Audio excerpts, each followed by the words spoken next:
Good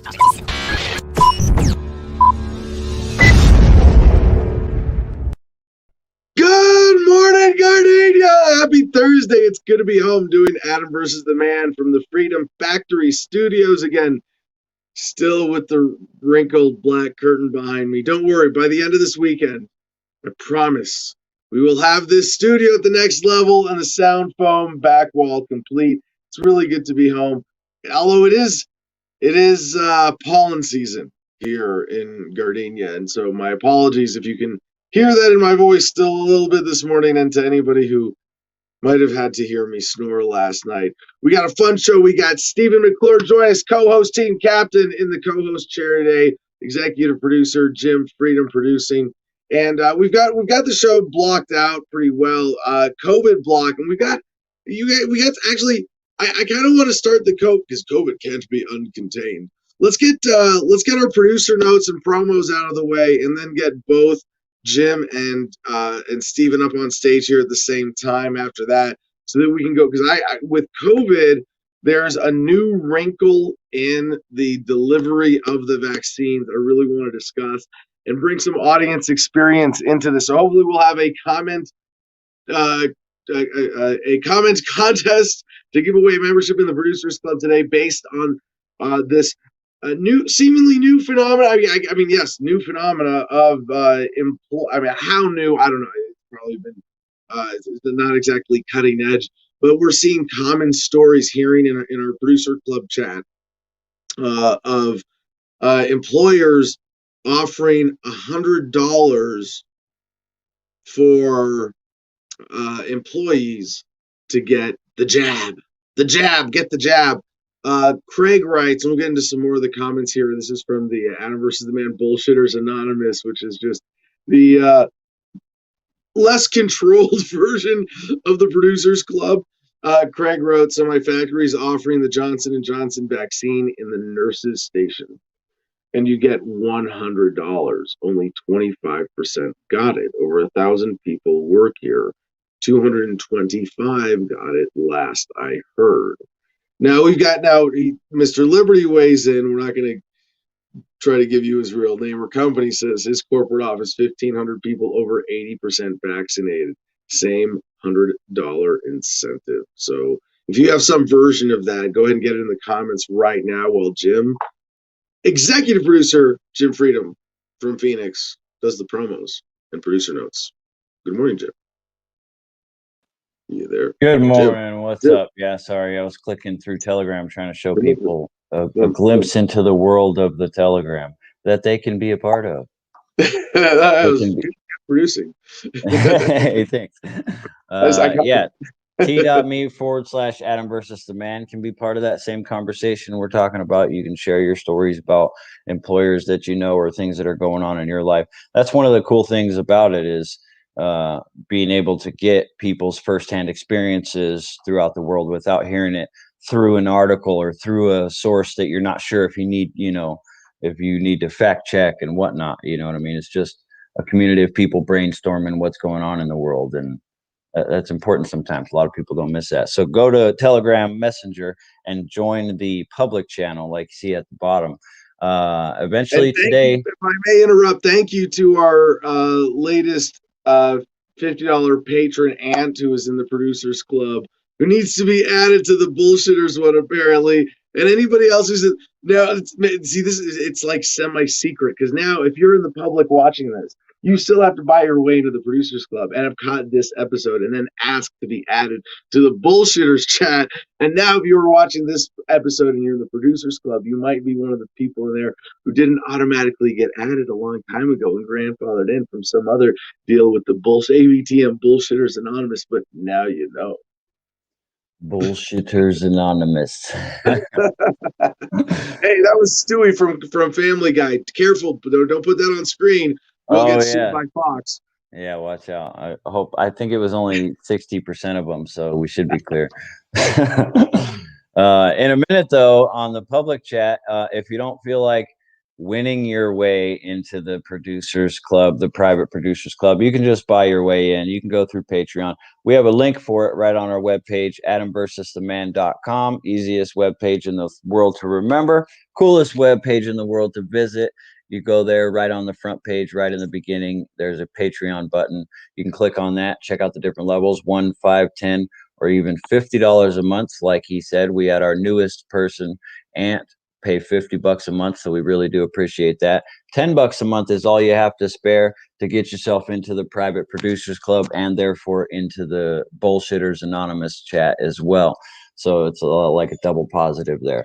After you're done checking that out and getting yourself connected that way, go back to the web page and visit the shop, because now that you're a member of the producers club, you get 15% off and free shipping here at the store. Anything you buy at the store, 15% off and free shipping is always a good deal. It's better than the standard 10% everybody always offers. So good thing. Check that out.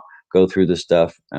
After that, check out Cigar Federation. We also have a promo code with these guys. They have awesome cigars to choose from, a huge selection.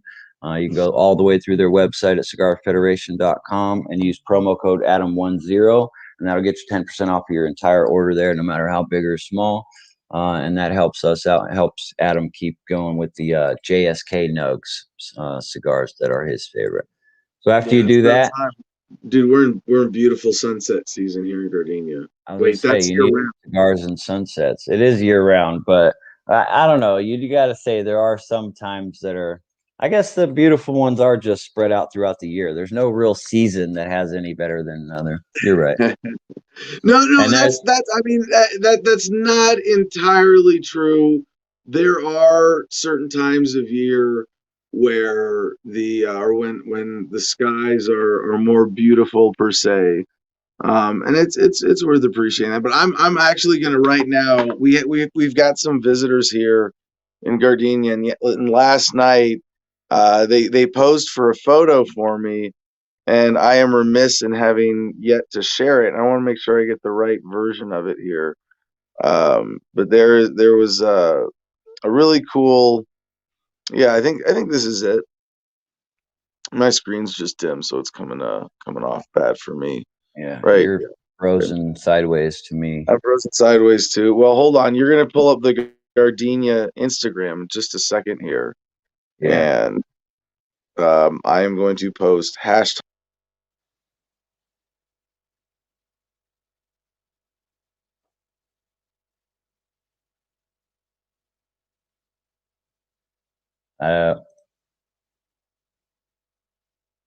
Here is the Garden of Freedom. This is at the Garden of Freedom, where you can check out everything that's going on with Adam there. He went silent. He still looks like he's backstage, but his fiddling around with his phone and posting stuff must be messing with his connection. So, but definitely check out the Instagram. It's got plenty of really cool pictures and videos. This is the most recent one where they put up this wind farm or wind turbine up in Gardenia. They even got a video of them literally putting it up. So that's definitely cool and it's worth checking out at the Garden of Freedom on Instagram. And he's back. What up? All right, Jim, go ahead and refresh that. Okay, let me go back to it here, reopen it. Instagram, refresh. Boom, you see? See, you're watching shit get added to at the Instagram live. This is the picture you were talking about? Look at that. Look at those stars. That's one thing that is stellar and always missed every night about Gardenia is the stars. That's G.I. Mary Jane, if I'm not mistaken, standing up, and you're right there to the left. And that's Pat on the left, and our new friends Mike and Jason on the right. Well, Mike is an old friend of mine. Mike Soffin, Naughty Dog Systems, has been my tech support for a lot of things. He got me the laptop that I'm using right now. Oh, nice. And he's going to be consulting on some security and some other stuff for the property here while he's visiting. Sweet. Awesome. All right. Well, two more things real quick before I go. The crypto6.com. I'm sure you've heard us mention this. There's a 1 minute and 19-second video you can watch to get yourself caught up to speed if you don't know about it. This Bitcoin church was raided and the state has come down on them. So these are all the different ways you can donate crypto to help these guys out and help them with their legal issues. The Do we Crypto have any Six. updates? Is Ian still being held at this point? As far as we know, I suppose we would have heard if he was released. Yeah, I think we would have heard if he was released, but I haven't heard any updates. That's a good question. We should look into that. So if you're wondering, we were on the Garden of Freedom Instagram, and I was showing you those wind turbines a second ago. If you're wondering where Adam grabbed that, or if you want to know more information about wind in general, the best place to go is gogreenenergyonline.com. That's got a nice, clean website, and it's got all kinds of information. Here's the wind power. That's the turbine that Adam just got up there. So you can learn all about it. Educate yourself on off-grid living or even just self-sustaining living, no matter where you're living. Get yourself off the grid, no matter where you're at. GoGreenEnergyOnline.com. That's awesome. it. All right, Joel. Why don't you go ahead and play the COVID, or we'll take our COVID vitamins together. I don't know if Steven has COVID vitamins. Oh, okay. I don't know. Here, we'll get them up here too. You got COVID vitamins? I can't do the COVID vitamins right now. I'm sorry. Okay, just pretend then.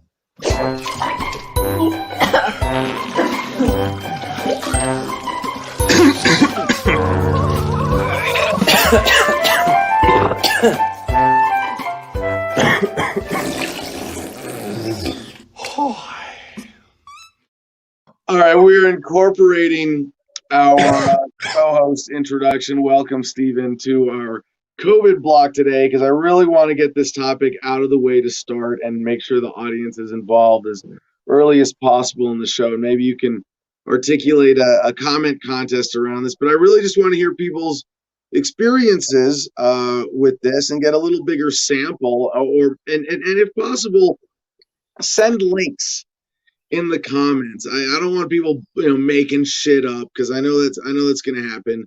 People always try to get into that producers club, but the comments from Bullshitters Anonymous, the last one we were on, Mr. Liberty, that's better than my company's corporate office, 1,500 people, over 80% vaccinated. Same $100 incentive.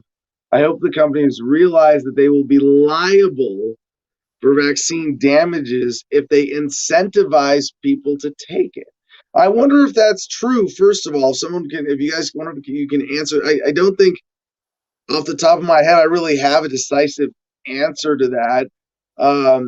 We know that the vaccine manufacturers have been exempted by federal law in this from being liable for damages caused by COVID vaccines under the state of emergency.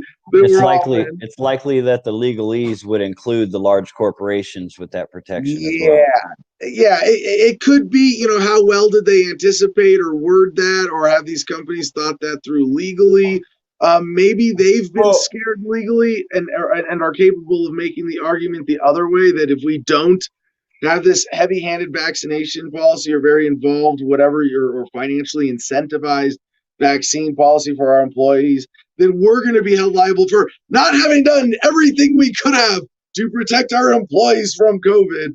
I don't think they're going to be liable, but they could. Maybe somebody. I mean, if your employer gives you $100, or like say gives your spouse $100 and they die from the vaccine, and they're one of those freak cases. I want to reiterate one thing before we get any further into this, that we are not trying to fearmonger on the vaccine, but we are saying, I think absolutely wait if you can to take it, if you have any reason at all to take it. But in terms of how dangerous or deadly is the vaccine, from what we know now, it's about the same as the virus. Not that big a deal, but it can kill people at the margins and in freak cases and people who are vulnerable to genetically or whatever to side effects from the vaccine. But the one thing I sort of reserve potential fear for is in the long-term effects. If there's widespread sterility or other kind of chronic diseases that, oh yeah, we kind of anticipated that and just wanted to see what happened. If that comes out later, that could be really bad, and that should be enough reason for anybody to not take it, I think. So, Steven, before we get into anything else you want to say as co-host, Do you have any relevant experience with this? Are you hearing from stories in your community about employers and incentivized vaccines? Yeah. So, my fiance is a nurse, and she was distributed a piece of paper at her previous employment. She left a month ago or so. But 3 months ago, they told her, "Hey, you either A, get the vaccine, or B." And here's what they were doing in Georgia: if you got sick as a nurse, if you got sick from COVID as a nurse, the state would pay your leave of absence, right? And they made you sign a document saying that you're aware that either A, you get the vaccine, or B, you forfeit your right to any pay that you would get if you got sick. Ooh, yeah. So right away, if I may just provide a little sort of analysis of this ethically, I'm really glad that unemployment insurance works that way. You get sick on the job from your job in a way that makes you have to go home. That should be rolled into the job costs in such a way that you're covered for that. I hate the fact that the state does it. And before you even finish that story, I was thinking that, and then I go, and that's why, because they can then use it to not just alter, because they're not reflecting actual economic standards or interests or motivations in terms of creating an insurance policy. Unemployment could be an insurance function economically. It doesn't have to be a government welfare function. It could be at the company level, the personal level, the community level. But when it's forced on people, when it's a system that has a sort of built-in monopoly, it's going to be subject to corruption and abuse. And this is especially as in the healthcare industry for employees and even like in vets offices, I imagine, because I had to take my cats to the vet recently, and it's like, well, it's a medical facility, higher standards. Oh man, they put up with so much, and with the vaccines, she was basically not offered a positive financial incentive. She was threatened with having one of her existing employment benefits of a kind of unemployment insurance taken away for not getting the vaccine. Is that right? Yeah. She was threatened. And me and her discussed it. And she wasn't happy with her employer anyways. And I was just like, you know what? Like, fucking, there's a inability to keep nursing staff right now. Go find a different job. Yeah, there will be, fortunately for a nurse today, there will probably be options with at least better conditions than that specifically. But one of the sad effects of this overall on the medical industry is that it drives good people out. It drives conscientious people out. And instead of being allowed to practice, full licensed Western medicine, they're, alternative practitioners that are limited. They can't make prescriptions. And that's not the biggest sacrifice, but they can't perform surgery or operate in a mainstream medical facility or have access to the main flow of money in medicine in America, which is insurance, right? Well, government money / insurance. I want to point something out real quick. People that observe the entirety of the Bible, right, the Holy Bible, the Christian document, they are told to abstain from all pork products. So there's pork in this fucking vaccine. How many hot dog eating, corn-fed Americans really are paying attention to that? I am. You don't eat hot dogs? No. Why do you hate America? Bush. George Bush. Good answer. But no, is that not discrimination? Yeah, no, it's a denial of something that we generally do recognize as a religious right to control your diet and to have certain standards based on religious beliefs on what you're supposed to put in your body. Yeah, and I'll say this, I have what I would consider to be a holy text, right? If you allow me that phraseology. But Sure. Then you for spiritual reasons don't think it's okay to eat any animals. Correct. And well, Yeah, I don't think it would be a stretch. I mean, I would generally describe it primarily as ethical reasons, but You wouldn't that's tie that based into on your spiritual spirituality. motivations, of course. You wouldn't tie that into your spirituality. Oh, absolutely, I would. Yes. So I would say that you have the right to say no. There's animal products in this. Yeah, then they're gonna come at me and go, "Fuck you! We made a vegan version of the vaccine." And then also, I'm a man. You got to make it with beef. The impossible vaccine. Oh shit, that's funny. The impossible vaccine. For those of you who don't know, that's a play on the Impossible Whopper or Impossible Meat product, the Impossible Burger, Impossible Patties. Yeah, the Impossible Vaccine. Well, it won't. I don't think what makes the vaccine a health threat is the pork byproduct part. That's probably the safest part of the vaccine. Well, so I had to do some research into it. But like my mom, for years, hasn't used. I don't know why that comment popped up. I was clicking on a different one. My mom, for years, has refused to use Johnson and Johnson, and I'm hearing all this bickering about they don't want to. Johnson & Johnson should be allowed to make the vaccine. So I look at my fiance and I go, "What's the deal?" And she goes, "Oh yeah, Johnson & Johnson has killed a few million people on a few different occasions." And I'm thinking, like, this accident or that accident. No, they've had several claims where millions of people have died as a result of their negligence. Like, if it looks like a dog and it's got teeth like a dog and it barks like a dog, Johnson & Johnson will fuck you up for money. All right, well, we got a couple related stories shared just right now in the Producers Club. Here's the comment contest. Okay. Comment contest is going to be the dumbest. Now, listen, it has to be dumb and it has to be verifiable. I need links. I need evidence. It cannot be your Meemaw said on the back porch. Links that are verifiable of just dumb shit with COVID, right? The Secretary of Human Services or whatever for the president, it was a mess up on their part, but they were like, "Oh yeah, we're only like it's gonna kill millions of people. The vaccine is gonna kill millions of people," and they meant the virus, right? But like that shit's funny. I just need to know what happened to the White House press briefing room leak where they're like, "Oh no, it's all a hoax. Don't worry about it." Those are incredible. Yeah. So if you read my YouTube channel.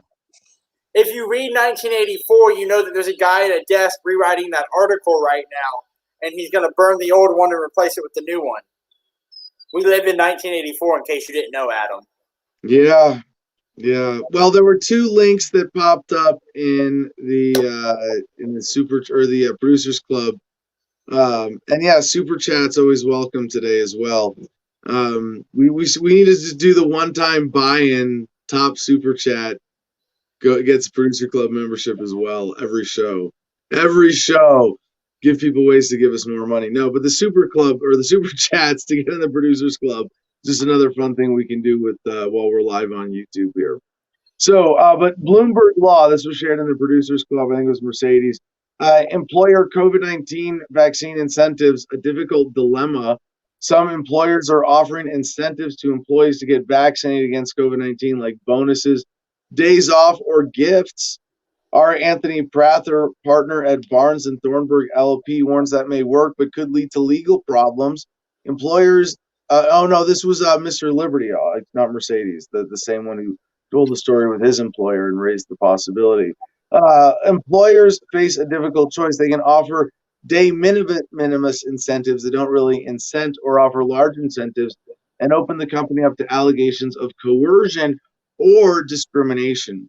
And so there's I don't know about the coercion, but if you're threatening to take away or sort of renege on a deal or an agreement that you made, taking away access to unemployment insurance, even if it's just related to the virus, is definitely problematic. It's discriminatory, though, clearly, in the sense that some people really don't, have real specific reasons to, health reasons to not want to take the vaccine. And now you're either discriminating by saying you don't have privacy in that area. And I understand for some jobs, if an employer, says you're going to give a privacy by these standards to take this job, then that might be appropriate. But generally speaking, there's still then the effect of discrimination, against people for that biological state that might not be appropriate for your business, might not be legal under today's framework. So according to the CDC, immunization with a safe and effective COVID-19, blah blah blah blah. Where's the employer incentives grow in popularity? Here's the trend. This is why we're hearing about it. And in the Bullshitters Anonymous, Jim, you mentioned that your mom at Safeway. What was the story there? Well, I mean, the most basic story ever. They're offering $100 to any employees that get the vaccine, and that's it. You get the vaccine, they deposit $100 to you. Have a nice day. The only good thing, I guess you could say about it, is at this time they're not yet just saying, hey, if you want to work here, you have to get vaccinated. They haven't started, quote, forcing it yet for any participation. It's still. Well, here's something I would like to know, and make it as brief as possible, guys. But in the comments, how far along is your state? So, like here, we're still in phase 1A-B, or phase 1B. I'm sorry. Here we don't talk in phases. Yeah, I don't even know what the hell you're talking about. Phases here in Arizona. Phase, blah blah blah. So could you two gentlemen walk into a pharmacy? Yeah, really? A pharmacy? Yeah, I think, like if you mean at the back of a drugstore or a grocery store kind of pharmacy. Yeah. Yeah, because you can walk around the grocery store with no mask without being hassled at all. Most places in Arizona. Walmart. That hasn't always been. Yeah, Walmart. You walk right up to the. I mean, I don't know if they would ask you to put on a mask when you're like at the counter, because I don't get prescriptions at Walmart or places like that. But I see people like a certain. Well, in Chino Valley is where we've seen rurally sort of the biggest concentration of people consistently not wearing masks. In Ash Fork, it's consistently been very low. Like a few elderly people wear masks, I think, when they go to the post office or the gas station as personal precautions. But other than that, you only see tourists or passers through in Ash Fork wearing masks. But at the Safeway in Chino, there's always been at least a third of people in the store not wearing masks, I think. Maybe there were times at the beginning when I wasn't there that it was higher. I don't know. But yeah, they all have pharmacies built in and not a problem.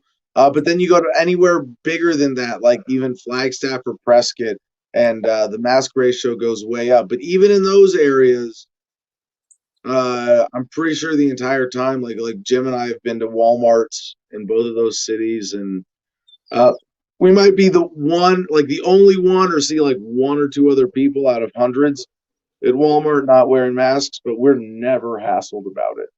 I've been starting to see a lot of people without masks on since the governor did the thing. Told everybody it's okay now. Yeah, Arizona for sure. Yeah. Well, here there's an issue because I'm in Georgia. Tennessee's like 5 minutes that way. They passed that constitutional carry law, and in that law, there are certain rules you have to abide by. One of which you can't cover your fucking face when you have a gun. So there's a bunch. No, it's a great irony. It used to be a felony in California to have a mask on in public. Well, it's like it still is on the books. Probably still is. Yeah, I'm gonna say. The gun stores here are having huge issues with it because people are walking in with face masks. They're like, "Fuck, we need to see your face." Like we get robbed all the time. Yeah, Like the no bank, shit. being Dude. allowed to go into the bank with a mask on right now. Dude, that's so weird. I do it all the time. And I'm just not comfortable with it. Like I walk in, like I've got my face uncovered, and some dude walks up, and I'm like,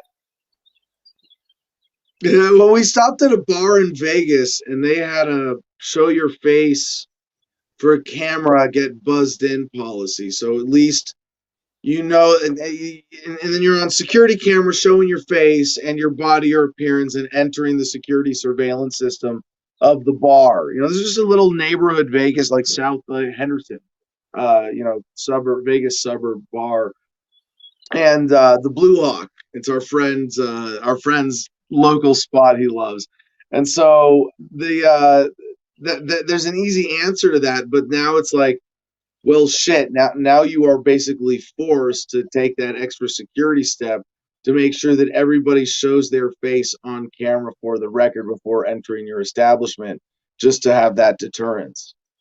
Yeah, but they're still not doing that at banks. Yeah. dude, Go figure. I walked into a bank with a $20,000 check, and some dude's behind me with a mask. It's just like, this could be a deadly. And then I remembered, oh wait, COVID. But I thought like we were about to have a deadly encounter. And even for someone like you who gets what's going on and has at least an appropriate perspective on it, there's still an unavoidable amount of stress.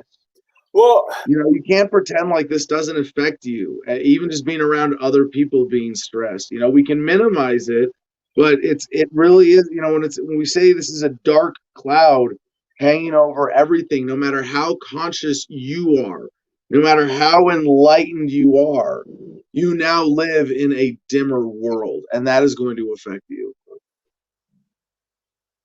True story. So you should probably get to the rest of your COVID block, I Oh, think. wait. Okay. So, well, back to the story that Mr. Liberty shared. Employer incentives grow in popularity because you said you didn't know how many at Safeway, and we had these two anecdotal data points.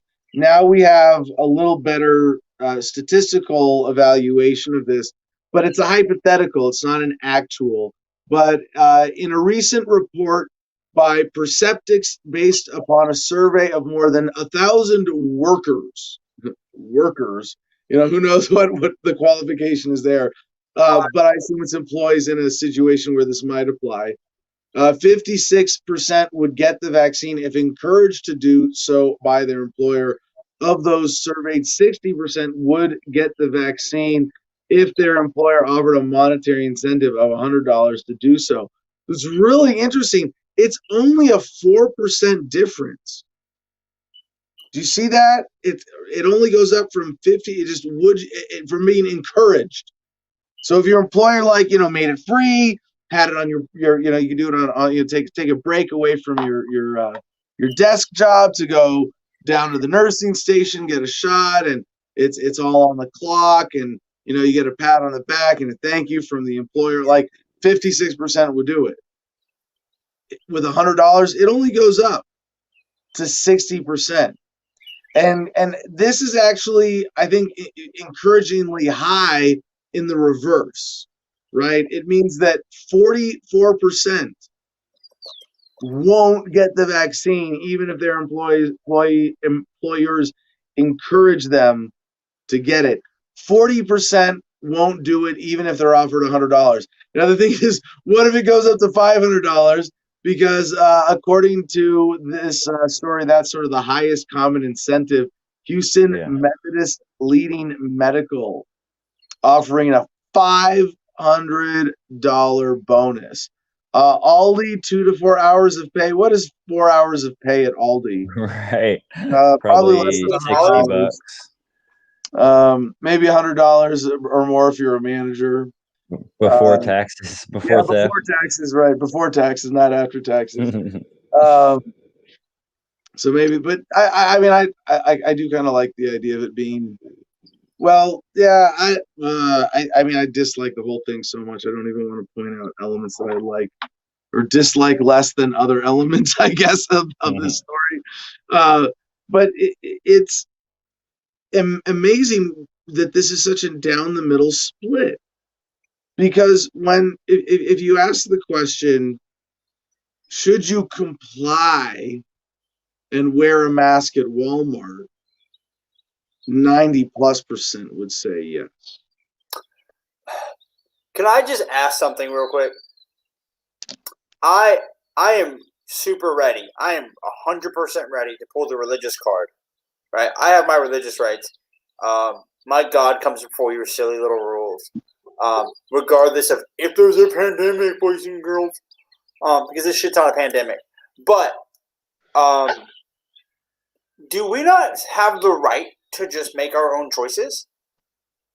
Do other people not have the ability to respect people that have different life decisions? I might be a freak of nature because I'm a Bible-believing Christian who has the ability to sit down at a table with a homosexual. I am a member of a militia. I have the ability to sit down with a guy that's an anti-gunner. I have the ability to sit down with people that aren't exactly like me. So, What's the question? So, do we still have the ability and the right to make our own decisions regardless of everything going on? Of course not. But that went away with the premise of the drug war, that government can decide what's appropriate for you to put in your body and what isn't, and criminalize you putting certain things in your body that they don't like. So why can't they force things in your body if they can force you to stop putting things in your body or force things out of your body? You know, You're probably better really take drugs out of your exemption than a religious exemption.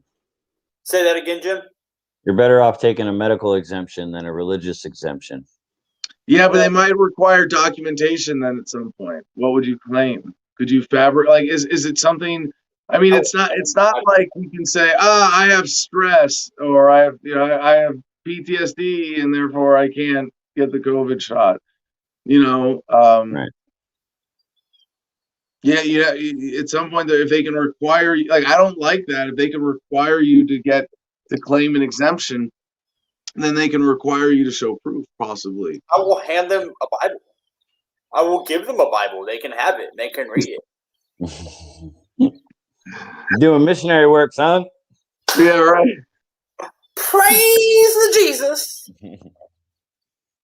So there's another report here from EHS Today, and I don't know what EHS stands for, but I think this was also sent in by Mr. Liberty and the Producers Club. And it's like employment advice. They're saying be careful about vaccine incentives. EEOC wellness and disabilities rules can cause complication. Was that employment equality? I don't even know what EEOC stands for now off the top of my head. This is a President OSHA, Occupational Safety and Hazards Act. I think I got that mostly right. Standards that apply to situations. Yeah, no, Occupational Safety and Health Administration. There was an act at one point too. I'm pretty sure. But that apply to situations where employers whose policies require flu vaccines for their workforce can also apply to mandatory COVID-19 vaccines. However, employees can refuse the vaccine because they reasonably believe they have a medical condition that creates danger of serious illness or death, such as serious reaction to the vaccine. In fact, they may be protected in a manner similar to how a whistleblower is under the law. During the presidential campaign, Biden promised that at some point he will make sure that OSHA adopts emergency temporary standards. As in, fuck your rules, we can do what we want at any time because emergency. To deal with the pandemic, which will have the force of regulations and including the threat of enforcement through the use of citations and penalties if they are not followed by employers. Also applying to both mandatory vaccination and voluntary financial incentive programs are the Americans with Disabilities Act and the Civil Rights Act, which are enforced by the U.S. Equal Employment Opportunity Commission. Oh, that's it, the EEOC. Yes, right. On January 16, the commission issued vaccine standards designed to revise its previous policy in this regard. Under the ADA, the EEOC said an employer can require that an employee get vaccinated for COVID-19 only if they can show there's a direct threat to others if the employee remains unvaccinated. So that's the sort of medical facility excuse, right? You know, an employer can require you to get vaccinated if they can show there is a direct threat if you remain unvaccinated, that you're in a situation where you could be a carrier, like if you're in a nursing home or in a medical situation, or even at a veterinary office, they could say, well, that gives us the excuse to require it under current standard. But it looks like there's a developing actual battleground here on whether employers will be able to require it under circumstances outside of that existing protocol or expectation, and whether or not they will continue to get away with this incentive practice. Hey, Adam. Yes. Ian Freeman has been labeled a flight risk and will not be granted bond. Still, okay. Now that I remember that was the preliminary hearing. I thought there might have been another one since then. This article was posted March 29th. Yeah. Well, yeah, so that's what I'm saying. That was March 29th. That's almost 2 weeks Looking ago. for a couple days ago, Reese. Updates. Yeah, Anything within a couple days. Yeah, someone needs to. We really need to get on our friend, the Reverend Captain Kickass, and get him make sure there's at least, a daily paragraph or a daily 1-sentence update, like nothing new developed today, so that we can keep checking in every day and know that we're actually getting the latest on them. But yeah, we want to support them, especially while Ian is still locked up. And I haven't heard of him being released, and we would know from freetalklive.com because he would be hosting again. Yeah, and I'm sure they would update the crypto6.com if they had. So Adam versus the Man Producers Club, Mr. Liberty weighs in again. Adam, the key point is it only applies to FDA-approved drugs / vaccines, not FDA emergency mandates. That's why I feel they are liable. Well, your feelings, the government doesn't care about your feelings, and neither do the facts, Mr. Liberty. No, I mean, you feel of course they're liable. They should be like, but no, they're LLC, limited liability corporation. Like, that's the point of organizing as a corporation, is to escape liability, be able to do shitty things and take advantage of people and not face the consequences. So all right. Of course, it doesn't apply to this, and they can do whatever they want. But our sort of basis for understanding, I think, of what's the existing protocol with vaccines or other such things is from the existing OSHA and EEOC standard. We're just working on links here. We ready to finish out the rest of your COVID block? Yeah, let's get into the COVID block, and then we'll come back and get to shit stupid people say on the internet, Stephen, and your comments. But yeah, back to the COVID block. We do have a fun one to take us around the world. Where's the start of this thing? All right, go. I have a big pile of links today. So CNN.com, time to be afraid, America. I told you it could come back at any time. Fauci says new COVID-19 cases are at a disturbing level as the U.S. is primed for a surge. No surge, yes surge, no surge, new strain, new mutations. We need all new vaccines, possibly. Who knows what's in store next? The number of new COVID-19 cases has plateaued at a disturbingly high level, and the U.S. is at risk from a new surge. Wait, it's plateaued, so it might surge? Or that's just an and statement? Okay. While lower than the peak earlier this year, there were still more than 61,000 new cases reported on Wednesday, according to data from Johns Hopkins University, and the lack of continued significant decreases in infections is a concern, the director of the National Institute of Allergy and Infectious Diseases told CNN's Anderson Cooper, particularly given the spread of variants. Fauci said, quote, "It's almost a race between getting people vaccinated and this surge that seems to want to increase. Give my sponsors more money faster." From CNBC, the next thing they're trying to scare us with, hospitals are seeing more young adults with severe COVID symptoms, CDC says. And when I read the headline, I did not know that Rich Mendez with CNBC.com was going to redefine young adult to include people like me. CDC Director Dr. Rochelle Walensky said hospitals are seeing more and more younger adults with severe COVID-19. So it's young adults in the headline, younger adults. Okay, all right, where are we going with this? Data suggests this is all happening as we're seeing increasing prevalence of variants with 52 jurisdictions now reporting cases of variants of concern, Walensky said. The B117 variant is in spread and now accounts for more than 16,000 cases across 52 jurisdictions in the country. And then they have the stock footage. People walk along Ocean Drive on March 21, 2021 in Miami Beach, Florida. College students have arrived in the South Florida area for the annual spring break ritual, prompting city officials to impose an 8 p.m. to 6 a.m. curfew as the coronavirus pandemic continues. Because we all know that, in some places, coronavirus only comes out after 10 p.m., but because of the time difference and time zones and daylight saving, of course, which government determines, in Miami Beach, Florida, the virus only comes out from 8 p.m. to 6 a.m. So now as we get this far into the story, we have more hospitals are seeing more and more younger adults in their 30s and 40s. I'm 39. Am I a young adult according to the headline, or am I a younger adult? I don't know. But according to this, in their 30s and 40s, I could get 10 years older. I could be 49. And this generous, flattering man, Rich Mendez, would like me to think that I'm a younger adult. Yes. Hospitals are seeing more and more younger adults in their 30s and 40s admitted with severe cases of COVID-19. CDC Director Dr. Rochelle Walensky said Wednesday. Yeah, funny how they had to include that, but Barry, just fun example of a little spin on that one. We had to, take into the no spin zone.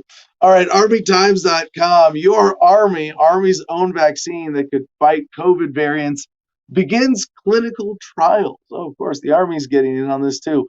A unique vaccine produced by the Walter Reed Army Institute of Research started clinical testing Tuesday, and Army researchers hope it will combat variants of SARS-CoV-2, the novel coronavirus that causes COVID-19. The vaccine, called spike ferritin nanoparticle, or SPFN, could also help fight other coronaviruses, a group of related RNA viruses that often cause respiratory-related diseases in mammals.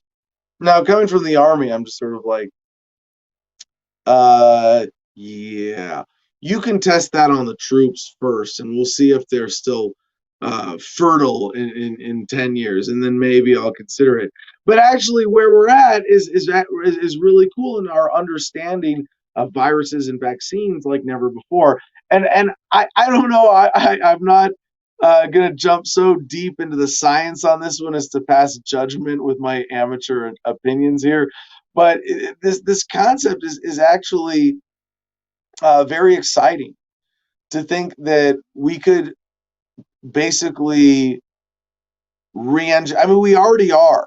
I mean, maybe I should say this for Good News Friday, right? Because as bad as my allergies are right now, they're like half as bad as they were before I went through half of my immunotherapy treatment through the VA, and it was one thing I was paid for. And it was so dumb. Like, I had to drive in to get shots twice a week. And so I want to go back and finish it. So even this, this last bit of allergies that I experienced goes away. But for people who suffer from allergies, we already have this incredible technology that allows us to, the prick tests, they put the little samples of all the allergens in little droplets on, skin pricks and a little plastic spider leg thing, like all over your back. And then if one of them makes, they have a mark with little markers on your back, which ones they are. And then if you get the skin, little raised reaction, you're allergic to that. And then they can take that analysis. They do it all by blood now, right? Like, that's how they did mine. I think I didn't for the VA immunotherapy thing. I started like a year ago. I didn't have to do prick tests again. That's like when I was a little kid. But then when I was a kid, I did a round of this, and I guess my immune system has deteriorated over time, or found new things to be sensitive to. But or the technology back when I was a kid wasn't as good. But I actually went to the allergy doctor, got the prick test, and then they gave us cases that we would keep in the fridge. then once a week, my mom would say, "Hey, Adam, it's time to take your shot." And I was kind of into it, and I would give myself the shot in the thigh. And rather than, like, I don't mind getting needles, but like if I'm going to have to put a needle something, and inject my, get something injected in my body, I'd rather do it myself. I'm actually more comfortable with that than with somebody else putting a needle in my body. It's like I can confirm it for myself. I know what it is. But in this case, it was a pre-packed, like, 2 month supply of needles, maybe 3 months. We'd get, like, I think 12 at a time in a little foam plastic case, and I take them out of the fridge, and now it's at the advanced level. So I'm thinking with the vaccine, like what this sounds like, and of course, like, oh yeah, what the Army wants this to sound like to you sounds like something really cool, where we could have developed a new protein that functions as a vaccine that sort of levels up your immune system. I mean, that's what all of these things are intended to do. But that it does it now in such a complete way that it's not just like, well, we gave you the antibodies for this, and now you can't really get this disease, but just that, like, overall your immune system is like so leveled up, like, no, these diseases can't touch you. They can't even, and we get the idea that we're on the verge of that.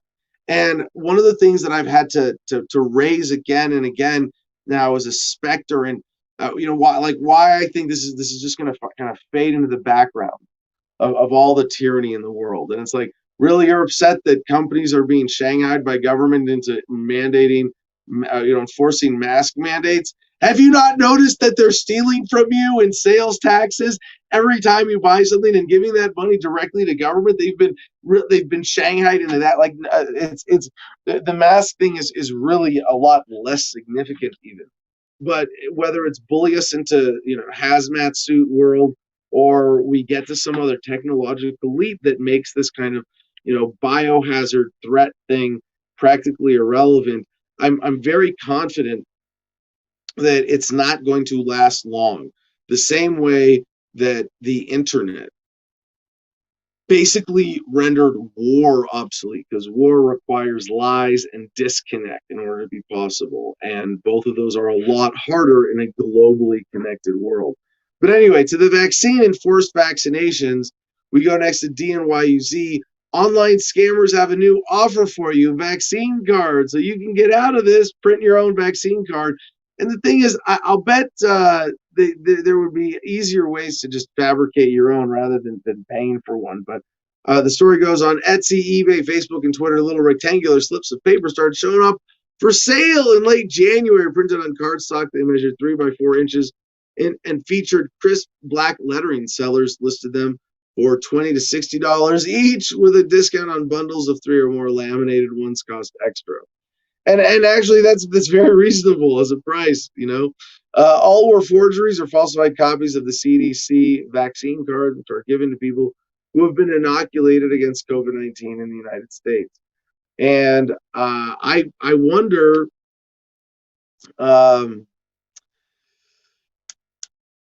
they ever really detect that if you're using it? If you go to someone and show them that card, is there ever going to be a reliable enough database, or you can say, oh, I got mine early, it must not be in the records, here's my card, or do you have to be able to, well, we'll just get you another vaccine now on the record? You can't say, well, I don't want another one. It was enough of a risk. I got really sick the first time. Well, tough shit, you're going to get another one. It probably won't be as bad because you had the first one. At least that's what they'll tell you. But $20 to $60 that for a little forged document, that's actually not unreasonable. We found hundreds of online stores selling the cards. Potentially thousands were sold, said Saud Khalifa, the founder of FakeSpot, which offers tools to detect fake listings and reviews online. You're buying something as a forgery. It's not a fake. It's a real forgery. They're not scamming you. The coronavirus has made opportunists out of people like those who hoarded bottles of hand sanitizers at the start of the pandemic, or those who cheated recipients out of their stimulus checks. Now online scammers have latched onto the latest profit-making initiative, the little white cards that provide proof of shots. Those aren't scammers. Why are you calling these people scammers? No, they're helping. They're legitimately providing you a tool to scam the government to prevent them from using coercion to force poison into your body. These people are heroes, but they're not even scammers, even understanding what's going on. But now they're forgers, but you're calling them scammers. You're trying to get people to stay away from this. It's such a big thing. Thousands sold. It's got to be way more than that.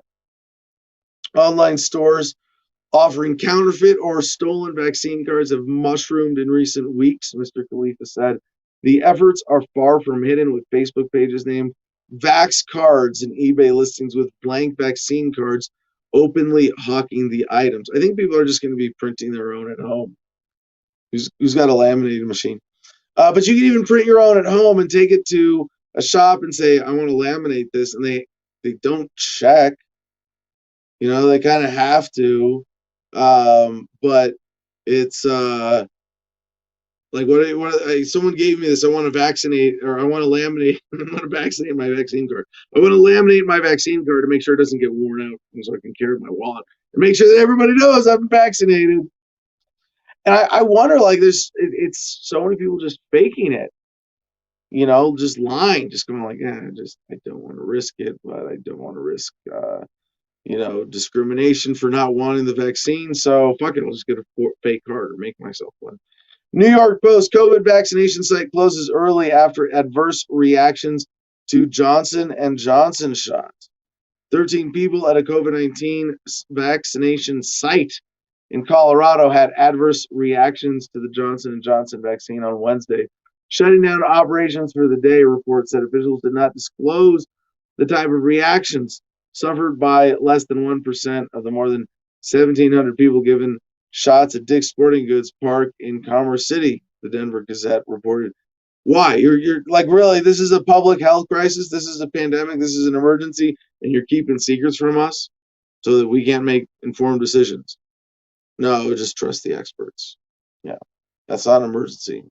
More like a smash and grab. Barron's: obligatory jabs necessary in democratic society, Europe writes court. This is scary. And this is Europe. The European Court of Human Rights ruled on Thursday that obligatory vaccinations can be seen as necessary in democratic societies in a landmark judgment after a complaint brought by Czech families over compulsory jabs for children. This is the first time that the ECHR has delivered a judgment about compulsory vaccination against childhood diseases. Experts say it could have implications for any policy of compulsory vaccinations against COVID-19. The Czech cases were lodged between 2013 and 2015, well before the current pandemic. The measures could be regarded as being necessary in democratic society, the court ruled, saying that the Czech health policy was consistent with the best interests of children. Yes, government knows so much better about the best interests of your children. Naturalnews.com for a little counter perspective this morning. Former Pfizer VP: your government is lying to you in a way that could lead to your death. Dr. Michael Yeadon, Pfizer's former VP and chief scientist for allergy and respiratory, who spent 32 years in the industry leading new medicines research and retired from the pharmaceutical giant with the most senior research position in his field, spoke with LifeSite News. So it's republished from there. He addressed the demonstrably false propaganda from governments in response to COVID-19, including the lie of dangerous variants, the totalitarian potential for vaccine passports, and the strong possibility we are dealing with a conspiracy which could lead to something far beyond the carnage experienced in the wars and massacres of the 20th century. His main points included there is no possibility of current variants of COVID-19 will escape immunity. It is just a lie. Now that's interesting because I would really want to know what the full scientific basis is for that. I'm being skeptical of the skeptics a little bit here, while being a skeptic myself, of course. But that the variants, this is the interesting thing of escaping immunity. That I guess we could take encouragement from that at some point, that cases are going to inevitably go down with vaccinations or people having gotten sick and gotten over it, that there will be that broader immunity.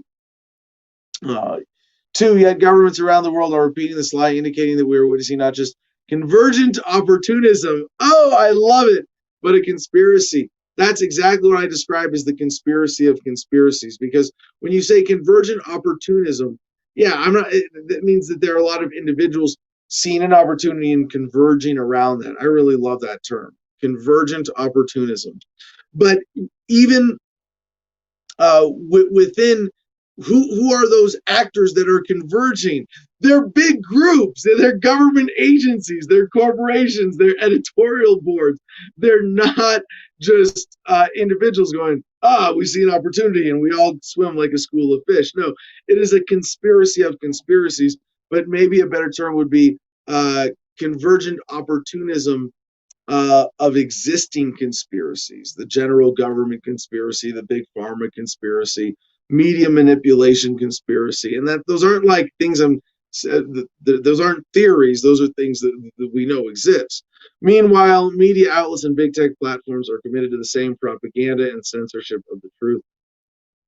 3, pharmaceutical companies have already begun to develop unneeded top-up booster vaccines for the variants. The companies are planning to manufacture billions of vials in addition to the current experimental COVID-19 vaccine campaign. 4, regulatory agencies like the FDA and the European Medicines Agency have announced that since these top-up vaccines will be so similar to the prior injections, which were approved for emergency use authorization, drug companies will not be required to perform any clinical safety studies. Thus, this virtually means the design and implementation of repeated and coerced mRNA vaccines go from the computer screen of a pharmaceutical company into the arms of hundreds of millions of people. Why are they doing this? The use of vaccine passports, along with the banking reset, could usher in a totalitarianism unlike the world has ever seen. Recalling the evil of Stalin, Mao, and Hitler, mass depopulation remains a logical outcome. And I want to say for what I said of my fear, that I reserve the fear. I reserve the right to be afraid of this long-term potential effect of the vaccine, that it may have some depopulation, sterility effects. Although I'm very skeptical of that. I can't. That's one of the possibilities I can't rule out, but I think it's relatively unlikely. 7, the fact that this at least could be true means everyone must fight like crazy to make sure that system never forms. And so, yeah, I mean, maybe that is the call to action. Maybe that is the unique threat that we are facing. And that we really do need to say that we're going to fight like hell. And for me, even then, fight like hell means just love like hell, spread positivity and motivation and hope and truth as best we can. And a lot of that is just, doing what we are accused, what YouTube calls misleading medical advice. Reuters with our next headline: Venezuelan mayor marks homes of COVID patients with red symbol. And that is some scary next level shit. And you go, oh, Libertarian Party Kentucky compared vaccine passports to the Star of David. Yeah. Well, it's happening. A mayor in central Venezuela has begun placing red warning symbols on the homes of people with COVID-19 and also threatened to cut welfare handouts for those breaking quarantine, prompting the country's chief prosecutor to open an investigation. We are protecting our people, said Luis Duque, the mayor of Sucre municipality in Yaracuy state, pointing to a white paper sign on home with a red circle and a line drawn through. This indicates there is a COVID case or a suspected COVID case, so the people are alert. When do you take it down? Yeah, I mean, this is, yeah.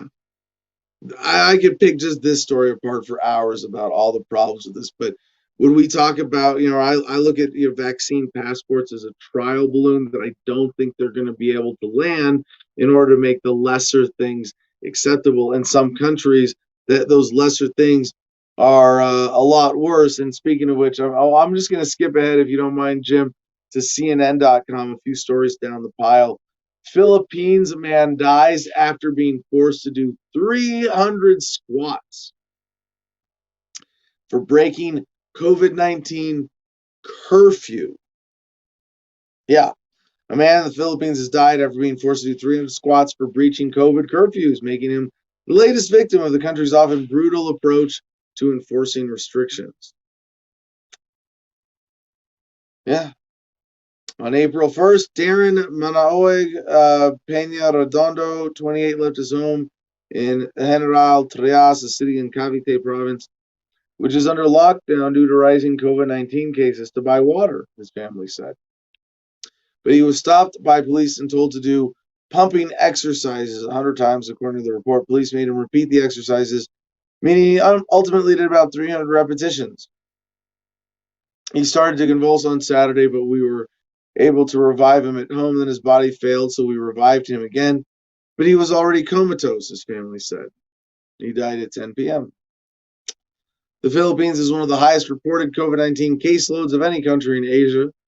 Recorded more than 819,000 infections, 14,000 deaths. Really not that many in the scale of a country. Well, let's see. Last month, the cases in the country rose sharply, prompting authorities to order more than 25 million people into lockdown, including those in Cavite province.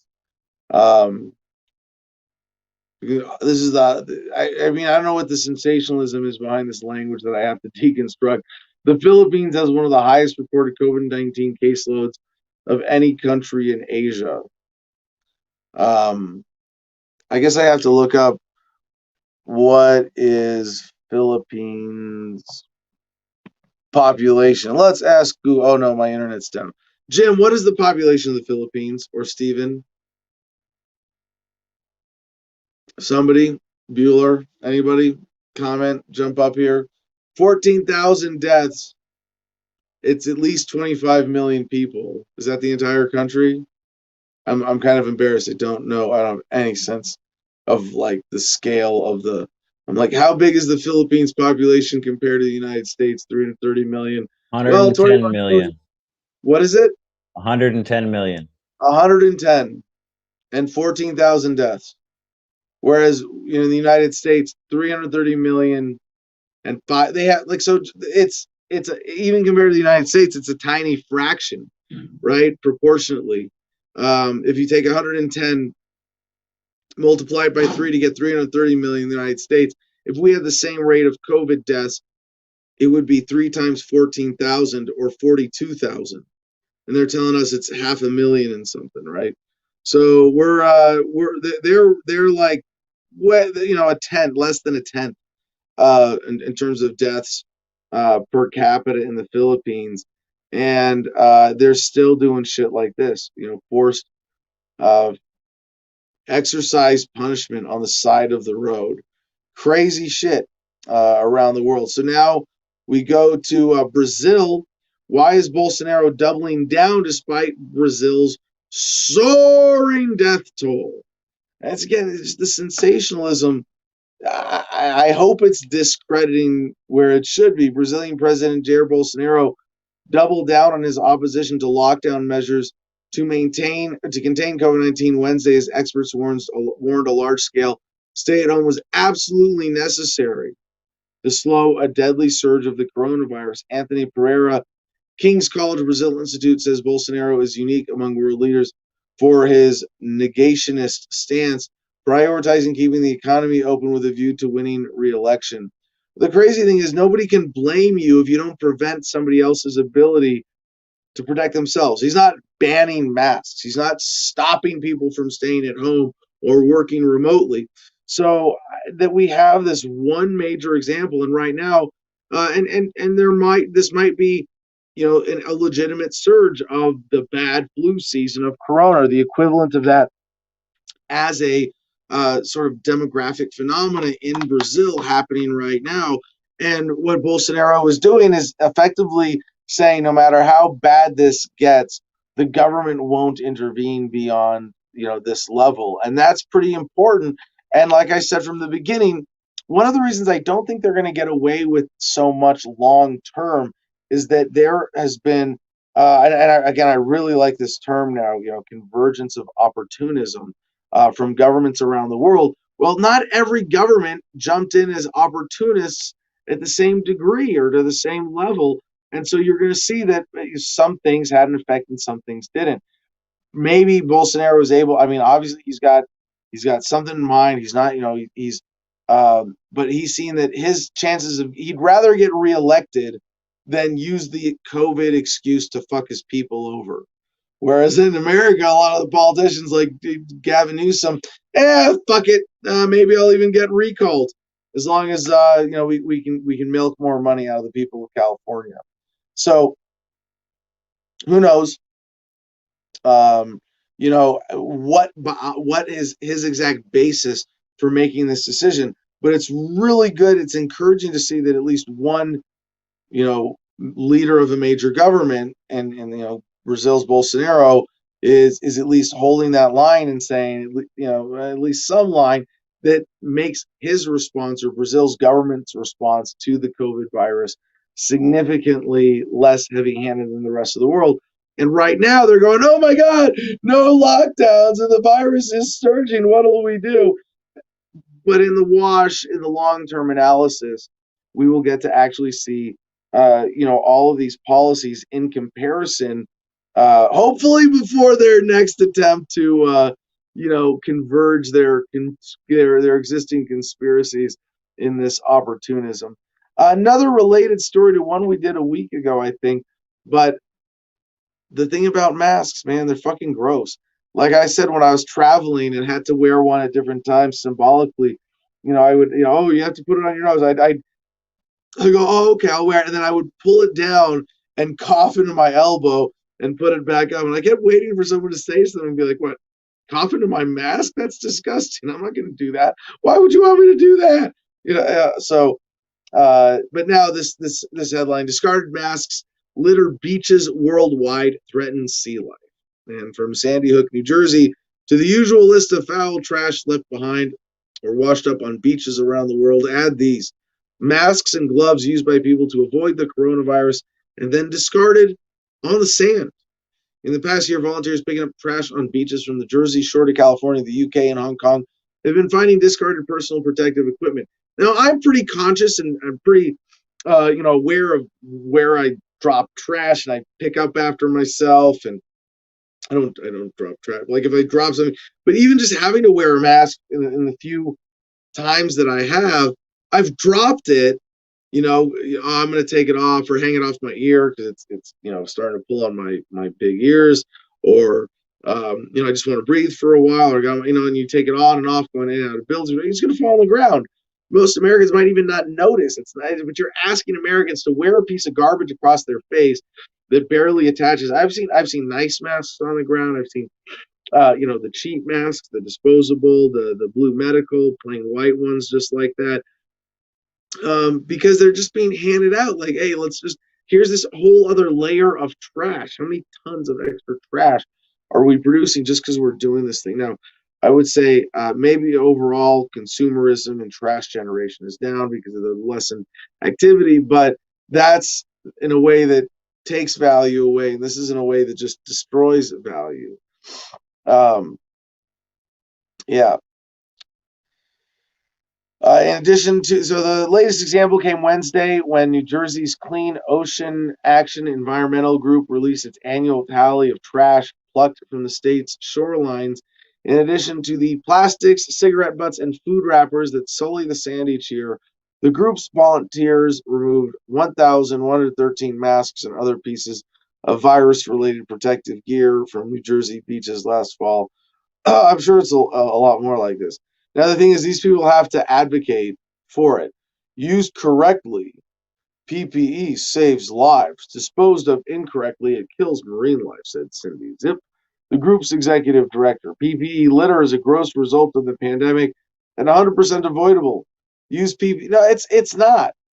It's really not. Like if you, and it's not, yes, it is avoidable hypothetically, but until human nature fundamentally changes, if you ask every American to start wearing a little piece of potential garbage on their face everywhere they go, they're going to carry backups because they're going to lose them and they're going to get dirty. They're fucking gross. And I'm all for my preference is for the bandana. It's easy to wash. Although I did see at the airport, somebody being told a neck gaiter or a bandana would not be acceptable face covering.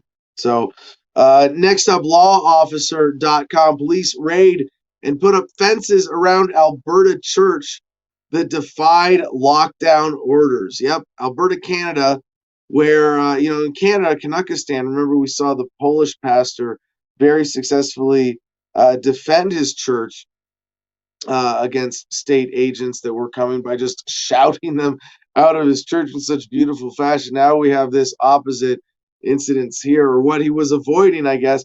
Grace Life Church, the Alberta church, which made headlines for defying provincial pandemic-related lockdown orders, is being blocked off by police using roadblocks and fencing to prevent worshipers from reaching the building. Now, this is only possible because most of these cops and most humans aren't particularly religious. The church doesn't have the venerated position in the world that it used to.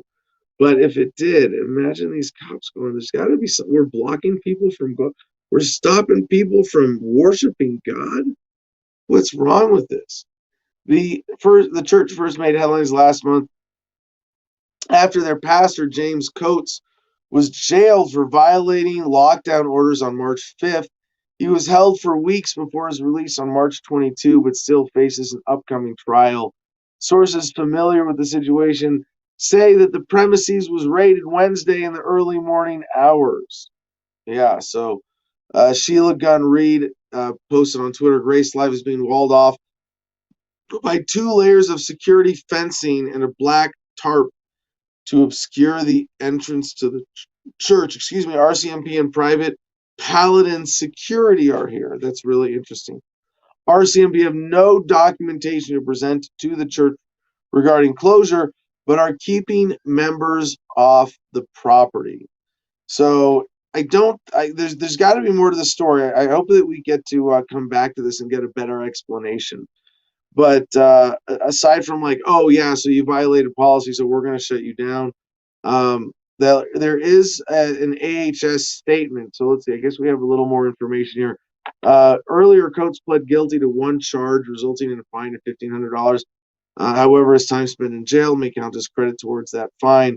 So if you want to get more of the story, you can read the AHS Alberta Health Services statement having physically closed Grace Life Church, prevented access until GLC can demonstrate the ability to comply with Alberta's Chief Medical Officer of Health's restrictions. Yeah. Okay. Scary where this is going. But we're going to end our COVID block with a little positive story today. As much as they're going to present this huge human drama, they do have to have some good news stories built in. And this is just kind of a fun one. COVID, applause for a 104-year-old Colombian woman who beat coronavirus twice. That's right. A 104-year-old Colombian woman has received a standing ovation from hospital staff after recovering from COVID-19 for a second time. And now to end up or finish out our block of misleading medical advice, I have to say it was because she was smoking that good Colombian reefer.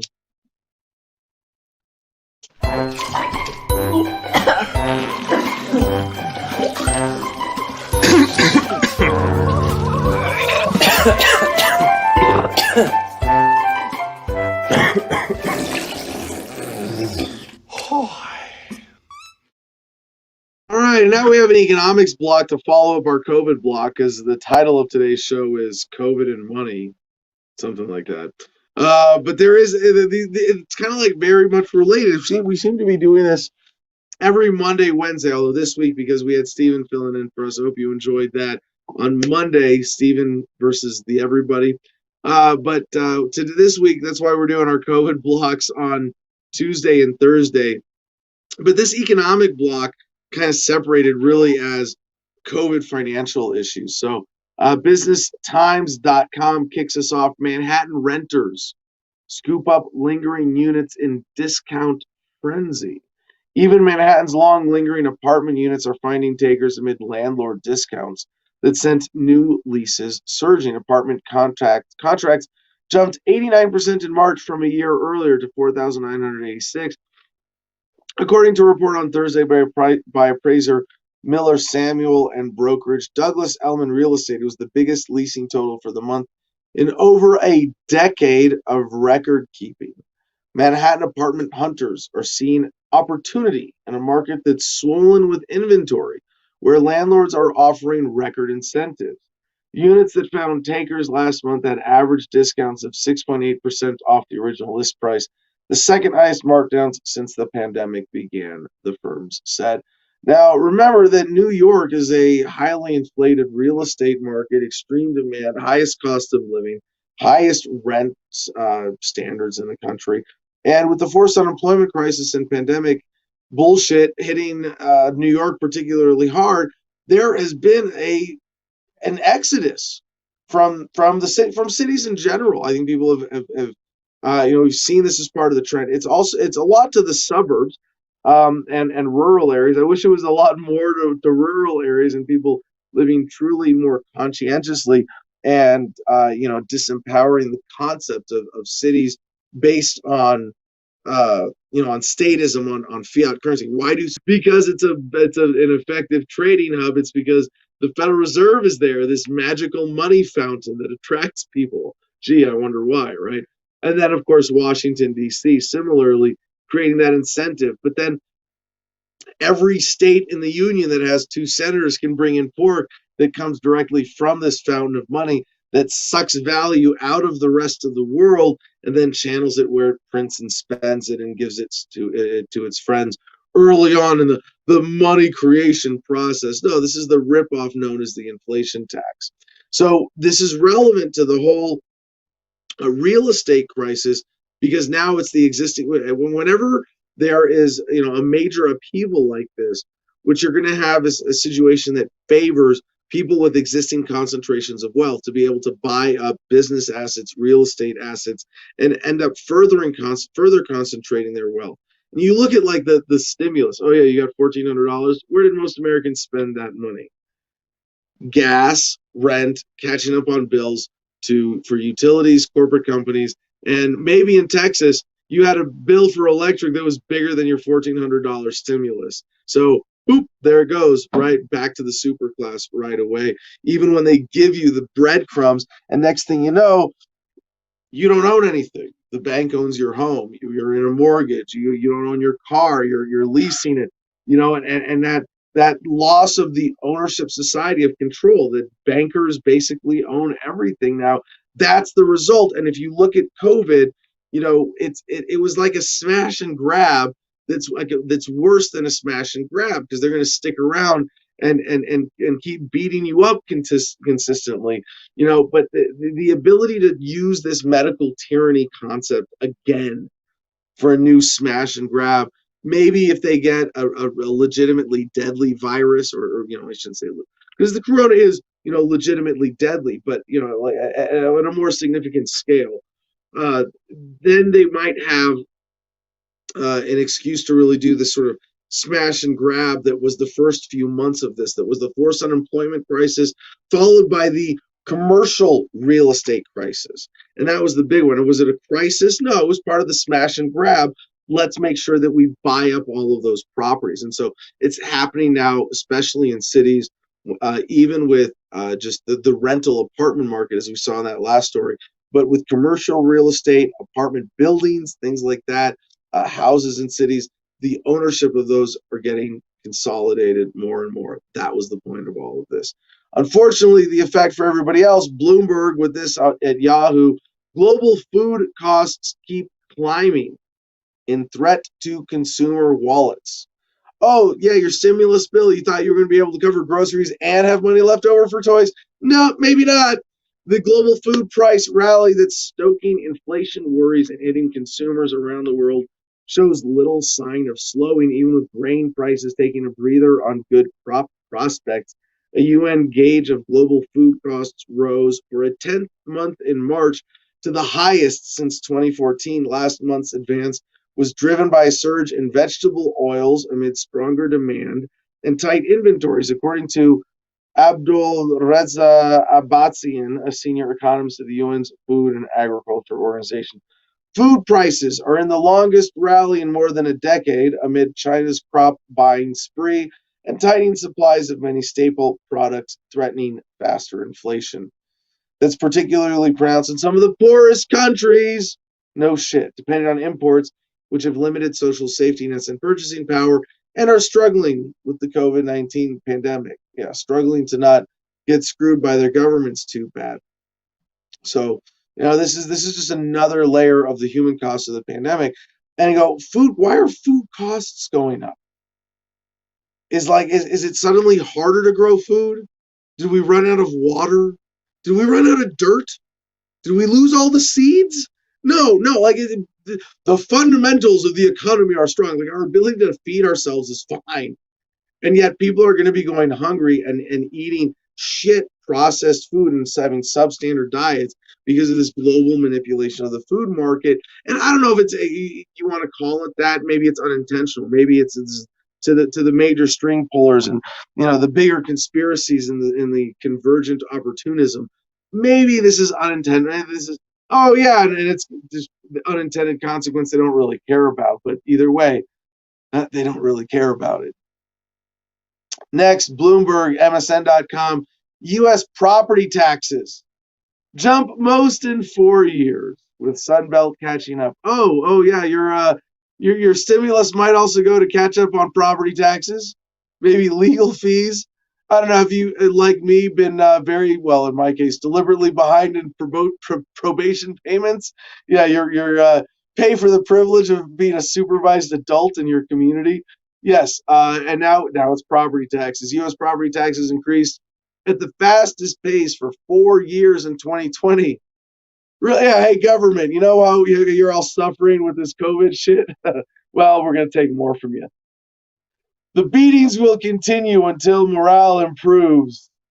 Yes, some of the steepest increases coming in traditionally low-cost Sunbelt states.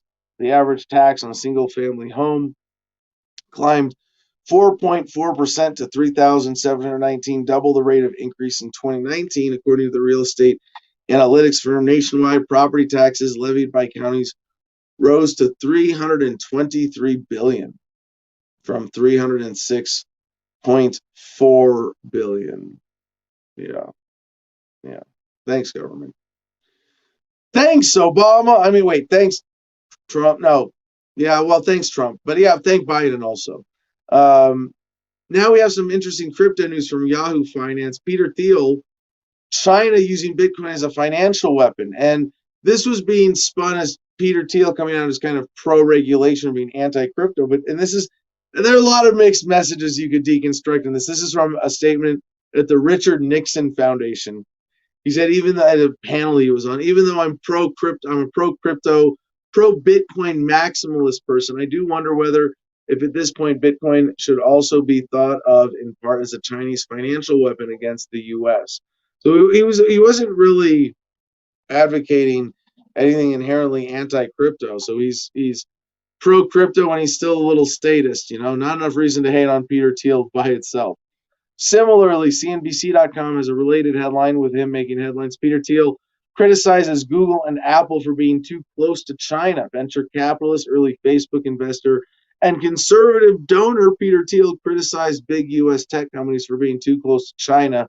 Thiel criticized Google for its work on artificial intelligence, mainly around the company's artificial intelligence work with Chinese universities. He also said Apple was unlikely to confront China because of its massive supply chain to manufacture iPhone and other products in the country. Hard to argue with that. Meanwhile, Bloomberg Business Week, Bill Hwang had $20 billion, then lost it all in 2 days. The fast rise and even faster fall of a trader who bet big with borrowed money. Now, I'm not going to get too into this, mainly because I've reached my free article limit with Bloomberg.com. But also, there's a lot of detail in this, but it's a fun story to understand how this investor was so leveraged out. And this is part of the fallout from the GameStop Robinhood episode of, activist investors online. They actually did lead to this guy getting screwed over pretty significantly, with a $20 billion net worth, almost as liquid as a government stimulus check, and then in 2 short days, lost it all. Yeah, fun story. Next, DNYUZ, as talk turns to inflation, some investors look to gold. Oh, yeah, pretty big I told you so here. So how do they quantify this? Inflation is back in the news, and so, of course, is interest in gold. After years of dormancy, inflation is expected to rise a bit this summer. Just a bit. Just a bit. No, don't worry, it'll be controlled. It is even possible that as Americans emerge from COVID-19 into seclusion, their pent-up demand will overheat the economy and weaken the dollar. I'm not even going to bother deconstructing all this, but basically people losing faith in traditional economic metrics and dynamics are now going, oh yeah, physical assets, hedge against inflation.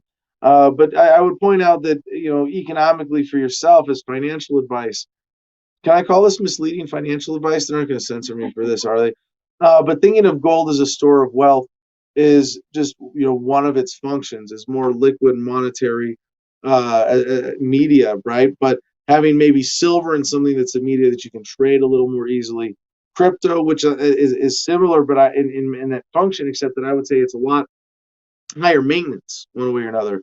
The benefit of gold as a store of value and hedge against inflation is buy it, bury it, forget about it, and it's that savings mechanism that's as safe as you can store it.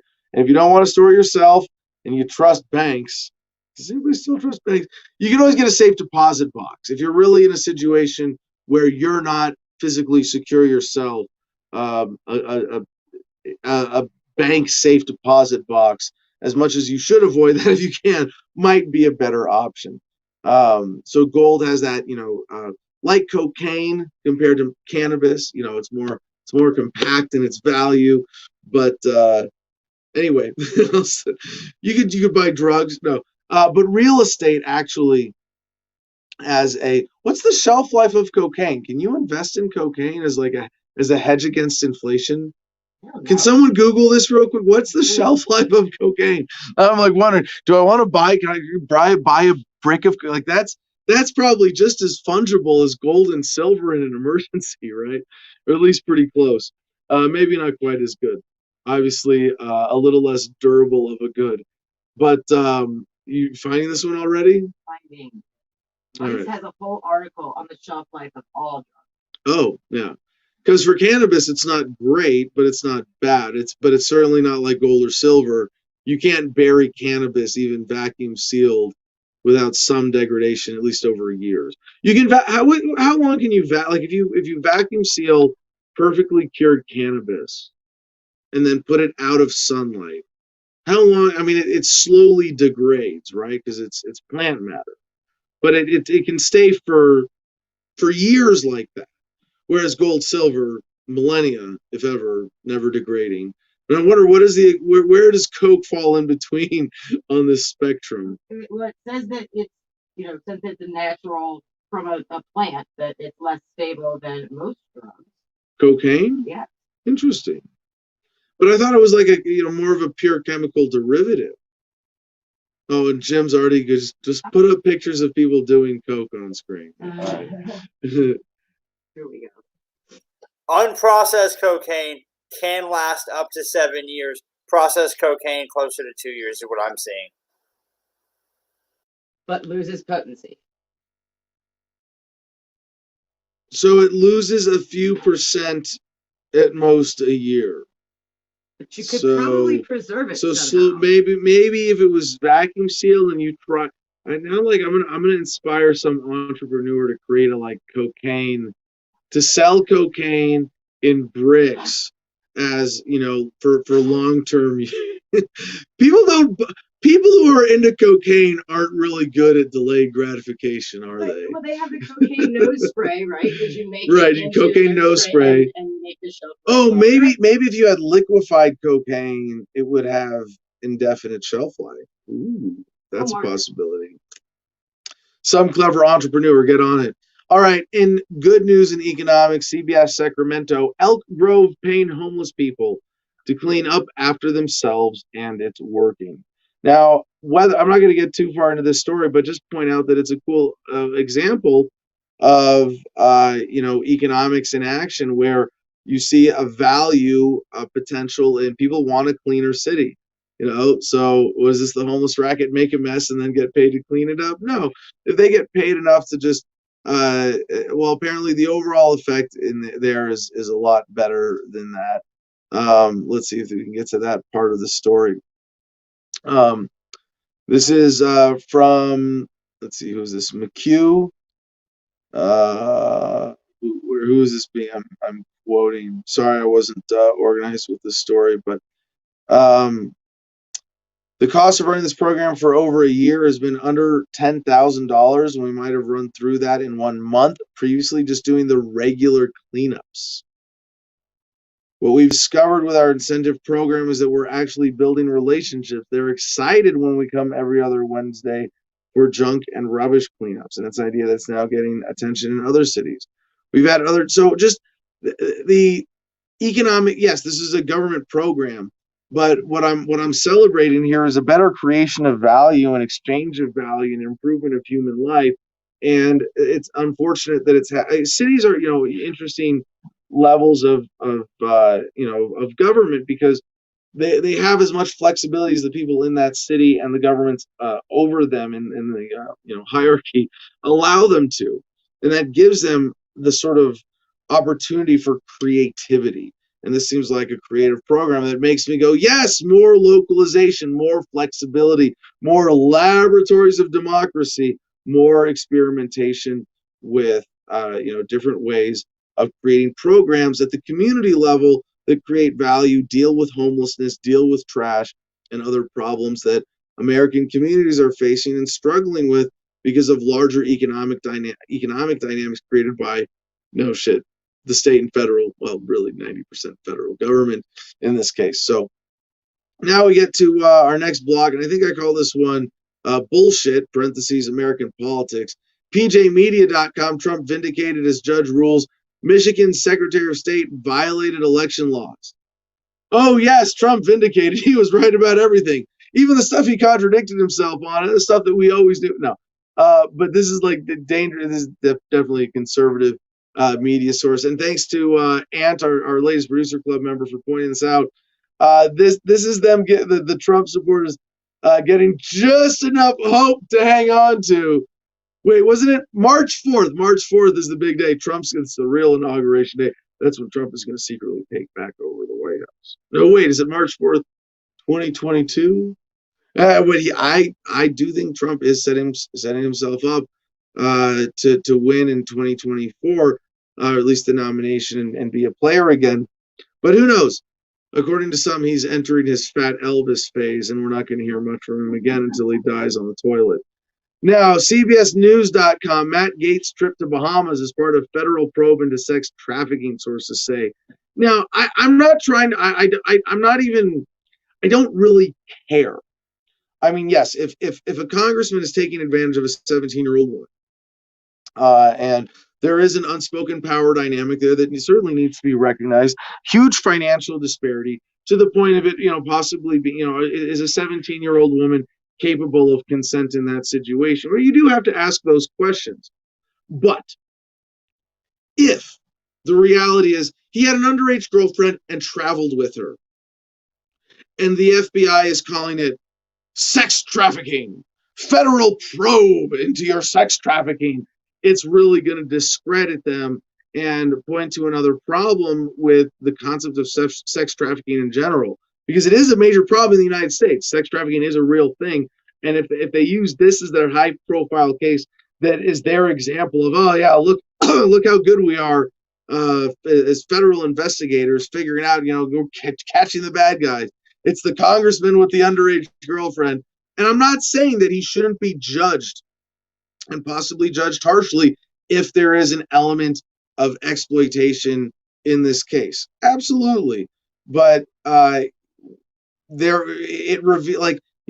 had sex with a minor because you were both 17, and then you turned 18 before your girlfriend, and government says, now you're going to jail, and you're a child sex abuser, and you're going to be labeled for the rest of your life with that scarlet letter. Fuck you. No, you're not. You don't care about. You care about your arbitrary standards, your power, your payoffs, your own salary. You don't give a damn about protecting kids or protecting victims.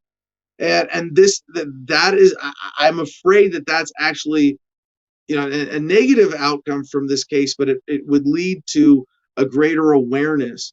And it's kind of cool to see in this modern era, when with government failing so bad in some of these basic justice services, that there is a rise in different areas around the fringe of a kind of vigilantism of people saying, we don't need to rely on government for this. If I see, a sex trafficking situation and I game it out, well, no, if government gets involved, they're going to arrest the wrong people. The Johns are going to be let free, and the women, the victims, are going to be criminalized for prostitution. Maybe there's a better way to intervene in this case. How many times has that happened?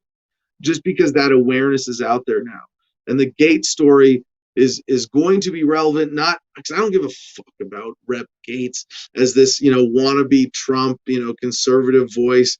He's just another duopoly asshole. Member of the puppeteer class. I don't really care about him, but the implications for this larger cultural phenomenon of sex trafficking, exploitation of minors, and seeing that get some greater awareness, and awareness of how badly government fails people in this. I think that's at least a positive outcome we can hope for in the story, at least. Now back to January 6th, CNN Capitol riot defendant flips to help prosecutors against Proud Boys. At least one of the Capitol riot defendants has flipped. Now they're calling it the riot now. At least that's closer to reality, because false flag insurrection, I think, is the best sort of label for it. But when they were calling it an actual insurrection in the media, I think CNN has had to back off on that level of sensationalism. At least one of the Capitol riot defendants has flipped against the Proud Boys, agreeing to provide information that could allow the Justice Department to bring a more severe charge against the group's leadership, according to an attorney involved in the case. Play stupid games, win stupid prizes. I don't really care to get into that story anymore, too. So now, to rapidly change gear to something a little more fun, studyfinds.org. Music can be as addictive as fast food, money, and alcohol. And I mean, it's a positive alternative as far as addictions go. It's kind of hard to overdose, right? It can be a motivational force. It can be a positive influence. It can be emotional exercise. It can be something that soothes and relaxes and helps set the mood. And also as a tool of self-mind control. Think about it that way. Engineering your environment, your soundscape. You are controlling the vibe, right? And you really want to get carried away with the implications of music at this level. Like, you step into my house, I got music playing. I'm exercising on mind control over you. And we call it setting the mood, because it's obviously it's benign, it's minor, it's not invasive, or unless it's plain you can weaponize music as torture, right? Just church music. God inspires incredible art, but also inspires some righteous warriors of the U.S. federal government to blare Metallica at immigrants or victims of the war on terror, enjoying a government-sponsored spiritual retreat in Guantanamo Bay, including subjugation to all sorts of interesting, challenging things. But music is an addiction, and I feel like one of the things the story talks about is how the nucleus accumbens produces the feel-good chemical dopamine. This neurotransmitter comes from the ventral striatum. I'm totally mispronouncing this shit. The region responsible for decision-making also holds the key to hedonistic behaviors by controlling a person's addictive urges. So the thing is, pleasant tunes trigger an area of the brain, the nucleus accumbens, the reward center. And firing up the neurons increased a listener's enjoyment. On the other hand, pleasure dropped when researchers dampened these nerve cells. So they're not just like giving people music and observing, they're altering the neurons and seeing how music is then received by the brain. The more participants appreciated the sounds, the more their brain lit up with pleasure. Activity with auditory areas of gray matter became synchronized. Synchronize your brain. And as this story concludes, music can be the best medicine. I could have saved this for next Monday, but I wanted to get to it today. It's too nice of a story. But as they point out, music can act as a powerful motivational force in our everyday life, driving us towards music-related activities at the expense of time, money, and effort, from waiting in line for hours in the rain or snow to buy a concert ticket to investing years of training to play an instrument. But hey, gotta get your brain right. That's also why I smoke 2 joints in the morning, right? Broadband use surged more than 30% during pandemic, industry group says is CNET. The only reason I'm really sharing this, there are a couple quick numbers that are fun. The broadband use surged 30 to 40% during the pandemic, up 60% in some areas. But the subtitle here was, maybe it's time to buy a mesh router or pay for better upload speeds. And I was like, wait, mesh routers, that's a thing? And I was really disappointed to find out that what they're talking about by mesh router is a router that just broadcasts like over a mesh over your house instead of from a single access point. People's homes are so big that one router is not enough to broadcast high-speed Wi-Fi, so they have, you know. And I'm thinking mesh network for like, can we get mesh routers for mesh networks? Are they trying to hijack the term mesh to ever so slightly slow down the impending technology of mesh networks, that is an internet that doesn't depend on central routers or hubs, but rather allows all of our devices to interconnect in an actual global mesh, device to device? Who knows? I was just disappointed with the verbiage. New York Post. I got to include this because I called this section Music, Sluts, and Terrorists. New York City singles ready for slutty summer of casual sex as COVID-19 vaccinations rise. And it is nice to know that if you're smart enough to not get the vaccine, having sex with someone dumb enough or bullied enough or gullible enough, I won't get any more demeaning than that, to take the vaccine. I don't think you can get hurt by having, I don't think the vaccine side effects are sexually transmitted. So you're safe too. Have at it. But yeah, they can say now in the news, this is happening. New York is back. A few weeks ago, Ashwin Deshmukh saw something he hadn't over a year. It's happening. Host is escorting a couple out of a Soho restaurant for bathroom shenanigans. They met outside an hour ago, he tweeted. Twitter had one response.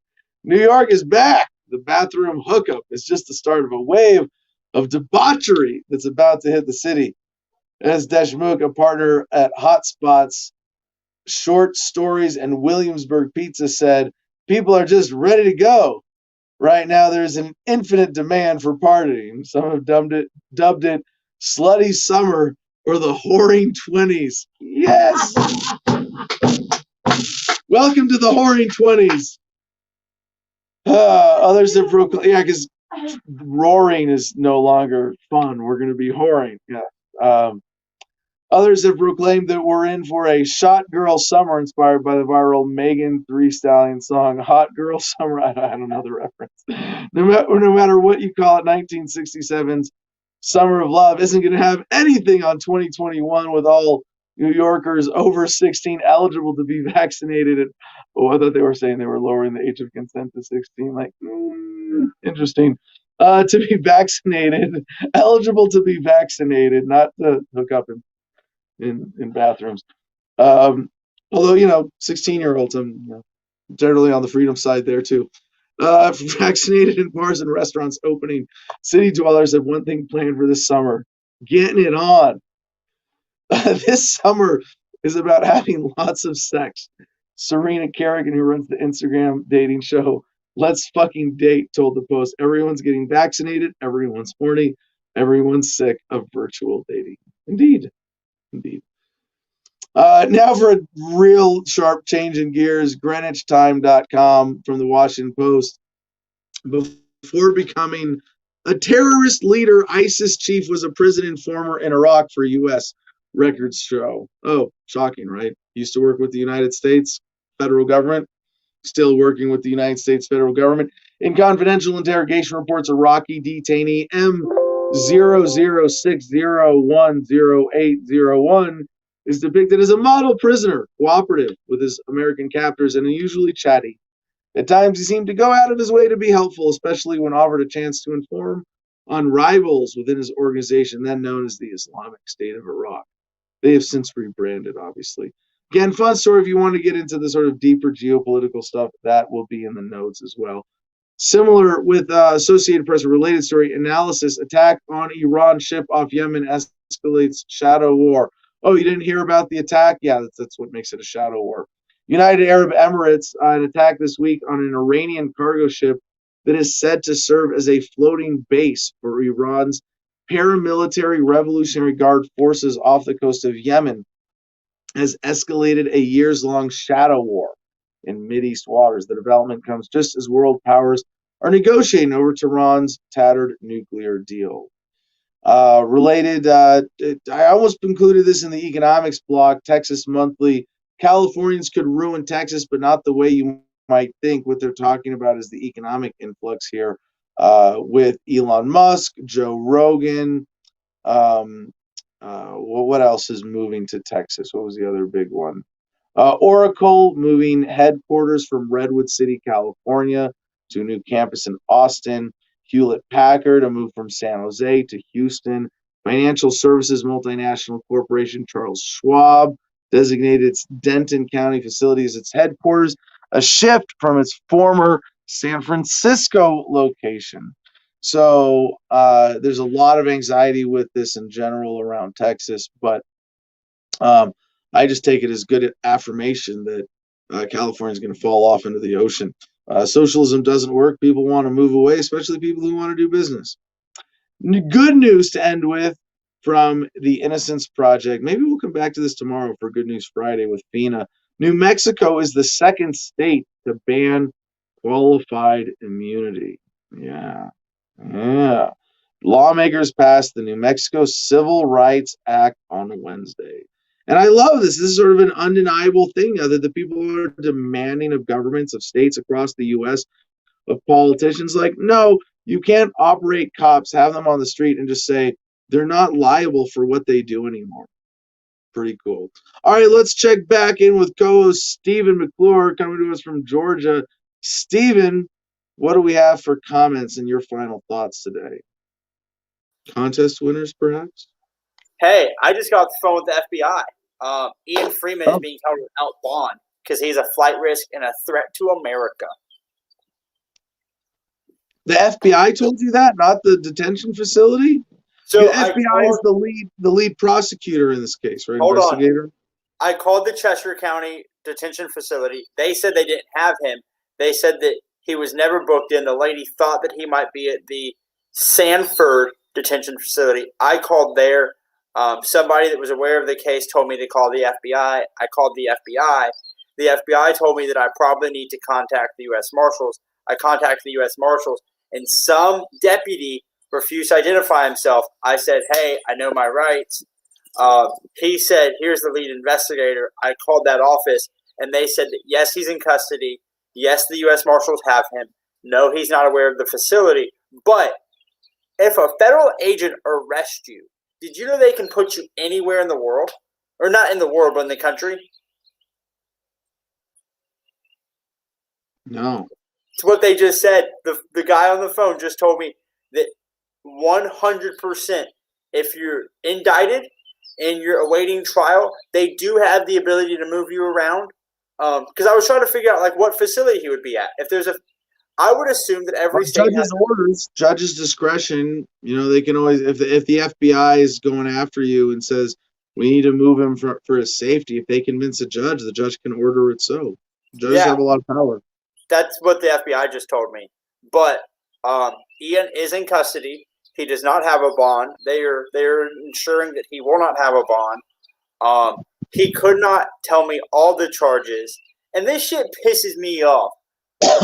Ongoing investigation. First of all, you don't go into a man's home or business with a gun if your investigation is not done. If you don't know exactly what you're looking for, you don't take guns into a fucking or there's an immediate threat. And in the first place, like their excuse for taking guns in is to secure evidence in a case like this. And there is a sort of hypothetical natural law justification for that. But it's either evidence or property would be destroyed, and this really only applies to victimless crimes. When it's crimes of victims, you really have to stretch the imagination to think like, okay, you've kidnapped someone for ransom. Yeah, you're an immediate threat to someone. Okay, well, you've kidnapped someone for ransom and you've got the location on a computer hidden somewhere. And if we knock politely, you might destroy that. The person holding that data might. Okay, so maybe like in that kind of extreme case, you have an excuse to secure data. But this is a victimless financial crime that's basically operating a Bitcoin business without giving the government their piece of the action. Yeah, so Ray Ancap brings up a good point. He's in Gitmo. I wouldn't put it past him. And then his attorney is able to see him. He's the one to ask. We don't know who do we know who his attorney is? I haven't heard that myself, although maybe it's time we get Captain Kickass back on, scheduled for Monday's show for an update, yeah? We don't have a guest already. Healthy disrespect. Dude, I already have too many warrants for my arrest. I'm not going to impersonate a fucking attorney. It might be time to identify as attorney. I personally identify as an attorney. And then, Rob, we have 1 minute left, so I'm going to say this. Ray Ancap, you need to email Jim at the Freedom Line. Nobody participated in my contest, but he says people will be spending their stimmy on beer, drugs, and puss. After they catch up on their bills to the man, but yes, that is part of it. And then this guy wants to know what Ian did. It was basically taking money to exchange for Bitcoin under circumstances the government didn't like, and their main charge was for basically operating the business unlicensed. But then there was also a laundering charge, but I don't think that one's going to stick because it was based on entrapment. So I do think Ian has a decent chance of beating these charges entirely, which would be crazy, or possibly playing out. At one point when I was locked up with the shotgun, just to give people some hope and encouragement, because we did see from one of the stories, it is likely that he would be facing a max of 20 years. But at one point, I was facing a max of 35 years, hypothetical time, and did instead 4 months with 3 years probation. So the odds of him actually doing a full 20 years, if he wants to plea out, and I think he's got a decent chance of going to trial and beating the charges, or going to trial and sort of negotiating down in the middle of trial, or as they get. I'm not going to try to second guess this or do his legal strategy analysis, because I don't know all the pieces to this puzzle. But he is facing 20 years, and if he goes to trial and loses, it would look like 20 years time. It would be mandatory minimums for these victims. Can you just tell the truth, Adam, and say that Ian Freeman pissed off a group of people that have more boxes and more guns than he does? That's about it. Well, thanks for joining us today, Steven.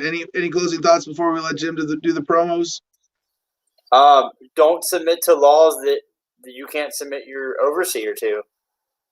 There you go. Good advice. All right, producer Jim, take us home, brother. All right, welcome. Great show. Awesome show. Loved it. Good topics, good blocks. We got through everything.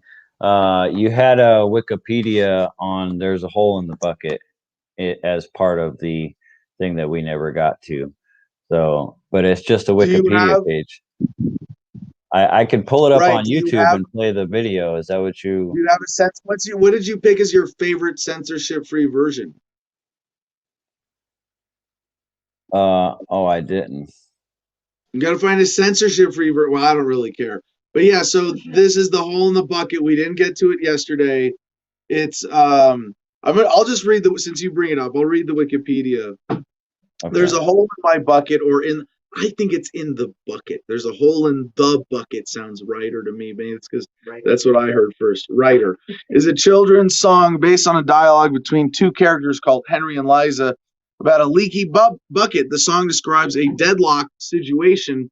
Henry has a leaky bucket, and Liza tells him to repair it, to fix it. He needs straw to cut the straw. He needs an axe to sharpen the axe. He needs to wet the sharpening stone. To wet the stone, he needs water, but to fetch the water, he needs the bucket, which has a hole in it. In honor of the song, people celebrate National Hole in My Bucket Day on May 30 every year. and I don't know how I learned about this, but according to this, the origin, of course, is from a German folk song that has since gotten out. So, Jim, if you would play us just a few seconds of whatever you got pulled up here, so I don't have to sing. I will sing it if you don't get it pulled up soon. Yeah, That sing is it correct. because I didn't have it. No, don't do that. I All right, well then lost do it. the promos and I'll find one. Okay. All right. Yeah, I'll do the promos. Sorry, I didn't have it ready. Anyways, join us at the public Telegram channel, and you can help me have links more organized, or by talking during the middle of the show, because that chat goes live and people are talking right during the middle of the show. So are the other chats. The private chat is always a good time. You've heard about the private Patreon that we run, or excuse me, the private Telegram that we run. What's wrong with me right now? I've been hitting this bowl too many times. The private producers club that we've told you about, you can join through Patreon or through the website at adamversustheman.com. Click on the Patreon button. $1, $5, $10 a month is how you can support the show. $10 a month will get you access to that private producers club, and you'll be in with the cool kids. After that, you can go back to the shop, check out everything CJ's put together. Once you're part of the private producers club, you get 15% off and free shipping on everything you order. Click on Cigar Federation using the promo code Adam10. You get 10% off of everything you order. So there's discounts all over the place, all over AdamVersusTheMan.com. Homefront Battle Buddies coming soon with a link there too. So just go ahead and put AdamVersusTheMan.com as your favorites. After you're done with that, check out Instagram at the Garden of Freedom. Adam just uploaded the most recent picture today that we were checking out earlier of them checking out all the stars out there. More pictures to follow on Instagram at the Garden of Freedom. Definitely check that out. Be a part of it. We were already talking about Ian Freeman and the Crypto 6 that need your help out there. We're going to try to get an update coming on Monday for that. But until then, you can visit thecrypto6.com to research it yourself and look into it and help them out. Get them some donations through cryptocurrencies. Lastly, visit our friends at gogreenenergyonline.com. Those guys have a great website with a great resources on showing you how to, they got web or YouTube videos, show you how to go off grid, things like that. So definitely visit that and have a good time. Thank you. All right, this is the nursery rhyme, classic American version. Hashtag sing along, hashtag kid songs, hashtag songs for kids from the YouTube channel Songs from the Sandbox. And I don't know this woman or her name, but she's doing a great job. And I love this version of the song. This is at least what I was thinking of.